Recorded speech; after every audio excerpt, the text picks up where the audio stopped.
وَلَئِنْ أَذَقْنَاهُ رَحْمَةً مِنَّا،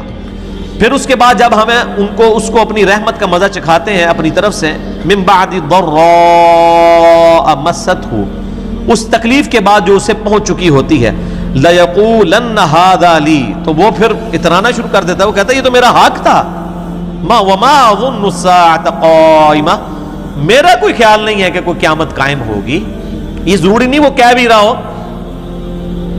زبان حال سے بھی کہہ رہا ہوتا ہے۔ جو لوگ اپنی مرضی کی زندگی گزار رہے ہیں بیسیکلی وہ تو یہ اناؤنسمنٹ کر رہے ہیں نا کہ آخرت کوئی نہیں ہے، ورنہ جسے یہ یقین ہو کہ آخرت ہے تو وہ اپنے یتیم بھتیجوں کا یا بھانجوں کا یا بھانجیوں کا بھتیجیوں کا مال ہڑپ کر سکتا ہے، جسے یہ پتا ہو میں نے مرنا ہے، اور مرنے کے بعد یہ مال جو سورۃ النساء میں ہے کہ جو لوگ یتیموں کا مال ناحق کھاتے ہیں وہ اپنے پیٹ میں دوزخ کی آگ بھر رہے ہیں، جسے یہ یقین ہو تو وہ کبھی یہ کر سکتا ہے؟ ناٹ ایٹ آل، کبھی نہیں کر سکتا، سوچ بھی نہیں سکتا۔ وَلَئِن رُجِعْتُ، اور اگر میں اللہ کے پاس چلا بھی گیا، اِلَىٰ رَبِّي، اپنے رب کے پاس، إِنَّ لِي عِندَهُ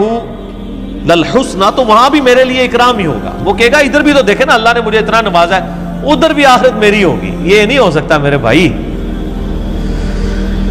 فَلَنُنَبِّئَنَّ الَّذِينَ كَفَرُوا بِمَا عَمِلُوا، ایسے ناشکروں کو ہم ضرور بتا دیں گے جو کچھ وہ کیا کرتے تھے دنیا میں، وَلَنُذِيقَنَّهُم مِّنْ عَذَابٍ غَلِيظٍ، اور ایسے لوگوں کو ہم گاڑا عذاب دیں گے۔ یہ نہیں ہو سکتا کہ دوویں جہاں نہیں مٹھے باؤ، دوویں جہاں نہیں مٹھے ہو سکتے،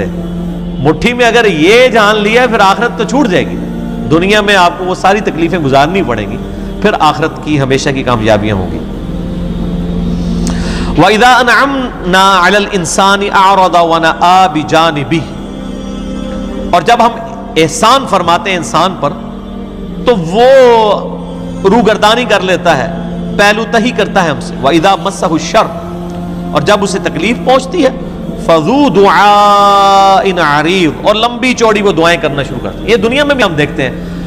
کئی لوگوں کو دیکھتے ہیں جب ان کے اوپر تکلیف آتی ہے تو تسبیح انہوں نے ہاتھ میں پکڑ لی ہوتی ہے، مسجد کے چکر شروع ہو جاتے ہیں، اور ایسے چکر ان کو چڑھتے ہیں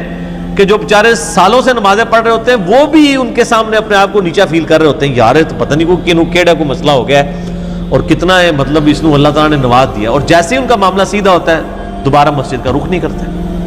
قُلْ أَرَأَيْتُمْ إِنْ كَانَ مِنْ عِنْدِ اللَّهِ، اے نبی علیہ السلام فرما دیجئے اے منکرو تم مجھے بتاؤ اگر یہ قرآن جو اللہ کی طرف سے ہو،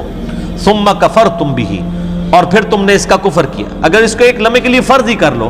کہ تمہارا ایمان تو نہیں لیکن ایک لمحے کے لیے فرض کر لو کہ اگر یہ واقعی اللہ کی طرف سے ہوا اور تم نے اس کا انکار کیا، من اضل ممن ہوا فی شقاق بعید، تو اس سے زیادہ گمراہ کون ہے جو اس اختلاف میں اس حد تک شکی ہو جائے کہ اس کے اوپر ایمان نہ لے کر آئے۔ سنریم آیاتنا فی الآفاق، یہ سورہ حامیم السجدہ کی آیت نمبر 53، اس پہ میں فی البدی 2 گھنٹے بھی بول سکتا ہوں، بڑی مشہور آیت ہے۔ ان قریب ہم اپنے منکرین کو دکھائیں گے اپنی نشانیاں اس آفاق میں، زمین و آسمان میں، وفی انفسہم، اور ان کی اپنی جانوں میں، حتی یتبین لہم انہ الحق، یہاں تک کہ ان پہ یہ بات کھل کے سامنے آ جائے گی کہ یہ قرآن حق ہے۔ ان قریب ہم زمین و آسمان میں اور ان کی اپنی جانوں میں ایسی نشانیاں ان کافروں کو دکھا دیں گے، یہ چیخ اٹھیں گے کہ قرآن اللہ کا کلام ہے، اللہ کا وجود برحق ہے۔ اور آج سائنٹیفک فیلڈ نے جس لیول تک ترقی کی ہے، اسٹرونومی کی فیلڈ میں، ایمبریولوجی کی فیلڈ میں، جیولوجی کی فیلڈ میں، واقعی اس ایک سپریم بینگ کو، سپر نیچرل ایجنسی کو، کریٹر آف دا یونیورس کو ماننے کے لیے لوگ تیار ہو گئے۔ یہ پاسبل ہی نہیں ہے کہ اتنا کمپلیکس ڈیزائن کس طرح خود بخود بن گیا۔ اولم یکفی بربک، کیا ان کے لیے کافی نہیں ہے، انہ علی کل شیء شہید، کہ اللہ تعالیٰ ہر چیز پر گواہ ہے۔ دیکھیں یہ اللہ تعالیٰ کا ایک بہت بڑا ایک اللہ کی کوالٹی ہے، ایک تو ہے کہ اللہ کریٹر آف دا یونیورس ہے، ایک یہ کتنی بڑی کوالٹی ہے کہ کائنات بنا کے چھوڑ نہیں دی ہوئی ہے بلکہ ہر چیز کے اوپر گواہ ہے۔ اس کے اوپر کبھی غور کریں، دنیا میں انسان بھی کئی ایک چیزیں مکان میں رکھ کے بھول جاتا ہے، لیکن اللہ تعالیٰ نے کروڑا کروڑ مخلوقات پیدا کی، ملینز آف سپیشیز پیدا کی، ہر سپیشیز آگے اربوں کی تعداد میں، اور ہر چیز کے اوپر اللہ کی نظر ہے۔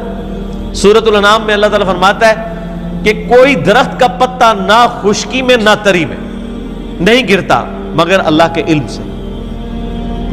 اور زمین کی گہرائی میں کوئی دانہ نہیں پھوٹتا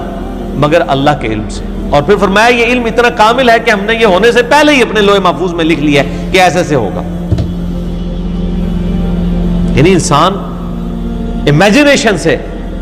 بیونڈ ہے یہ چیز کہ اللہ تعالیٰ نے نہ صرف چیزوں کو پیدا کیا ہے بلکہ ہر ایک چیز کے اوپر نگاہ بھی رکھی ہوئی ہے، بنا کے چھوڑ نہیں دی ہوئی ہیں وہ چیزیں۔ الا انہم فی مریۃ من لقاء ربہم، آگاہ ہو جاؤ لوگ شک میں مبتلا ہیں اپنے رب سے ملنے کے بارے میں۔ الا انہ بکل شیء محیط، جبکہ اللہ تعالیٰ اس حال میں ہے کہ وہ ہر چیز کو گھیرے ہوئے ہے۔ یہ تو اسی طریقے سے ہے کہ کوئی شخص کبوتر کی طرح آنکھیں بند کر لے اور وہ کہے کہ وہ بلی غائب کر لے گا، بلی وہیں موجود ہے۔ قیامت کا دن اور جواب دہی وہ آپ کے سامنے موجود ہے، لاکھ کوئی آنکھیں بند کرے۔ اور یہ بڑی اہم بات ہے جو اللہ تعالیٰ ماتا نا کہ لوگ اللہ کی ملاقات کو بھولے ہوئے ہیں۔ اللہ کی ملاقات لوگ اس لیے بھولے ہوئے ہیں کہ ہر شخص اپنی مرضی کی زندگی گزارنا چاہتا ہے۔ اگر میں اپنی مرضی کی زندگی نہ گزارنا چاہوں پھر تو خدا میری ضرورت ہے، اور اگر میں اپنی مرضی کی زندگی گزارنا چاہوں اس دنیا کے اندر تو سب سے پہلے مجھے اللہ سے جان چھڑانی پڑے گی، کیونکہ وہ تو مجھے اپنی زندگی مرضی کی نہیں گزارنے دے گا، وہ تو کہے گا میری مرضی کی زندگی۔ یہ خواہش انسان کی انشاءاللہ پوری ہوگی لیکن جنت میں، اس دنیا میں نہیں پوری ہو سکتی۔ اس دنیا میں جو اللہ کی مرضی کی زندگی گزارے گا وہ آخرت اپنی مرضی کی گزارے گا، اور جو دنیا اپنی مرضی کی گزارے گا پھر آخرت میں اللہ کے ہاں اس کے لیے کوئی اجر نہیں ہے۔ بولے اعوذ باللہ تعالی۔